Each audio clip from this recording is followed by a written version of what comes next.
ശരിക്കും ഈ റമളാനിലെ നോമ്പ് എന്നുള്ളത് PCOD ഉള്ളവർക്ക് വളരെ നല്ലതാണ്. ഇത് ഹെൽത്തി ആയിട്ട് ചെയ്യുകയാണ് എന്നുണ്ടെങ്കിൽ, കാരണം ഇത് ഇൻസുലിൻ റെസിസ്റ്റൻസ് കുറക്കാൻ സഹായിക്കുന്നുണ്ട്. ഞാൻ ഈ പറയുന്ന കാര്യങ്ങൾ ശ്രദ്ധിക്കുകയാണ് എന്നുണ്ടെങ്കിൽ നോമ്പ് വളരെ ഹെൽത്തി ആയിട്ട് കൊണ്ടുപോകാൻ പറ്റും. പലരും ചെയ്യുന്ന ഒരു മിസ്റ്റേക്കാണ് അത്താഴം ഒഴിവാക്കുക എന്നുള്ളത്. ഒരിക്കലും ചെയ്യരുത്.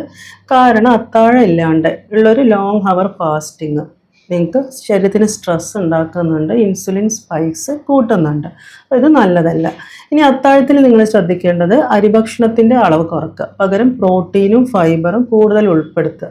സോ ഇങ്ങനെ ചെയ്യുമ്പോൾ ഒരു ഗുണം എന്തെന്ന് വെച്ചാൽ ബ്ലഡ് ഷുഗർ ബാലൻസ് ചെയ്യാൻ സഹായിക്കുന്നുണ്ട്, കൂടുതൽ നേരം എനർജറ്റിക് ആയിട്ട് നിൽക്കാനും സഹായിക്കുന്നുണ്ട്. ഈ നോമ്പ് തുറക്കുമ്പോൾ നിങ്ങൾ ശ്രദ്ധിക്കേണ്ടത് ഈ മധുരം ചേർത്തിട്ടുള്ള ജ്യൂസ്, സോഫ്റ്റ് ഡ്രിങ്ക്സ്, അതുപോലെ എണ്ണ പലഹാരങ്ങൾ ഇവ പരമാവധി കുറയ്ക്കുക. ഇപ്പോൾ പൊതുവേ ചൂടാണ്, അപ്പോൾ ഡീഹൈഡ്രേഷനുള്ള ഒരു സാധ്യതയുണ്ട്. അപ്പോൾ രാത്രി സമയങ്ങളിൽ ഒരു 1-2 ലിറ്റർ വെള്ളം കുടിക്കാൻ ശ്രദ്ധിക്കുക.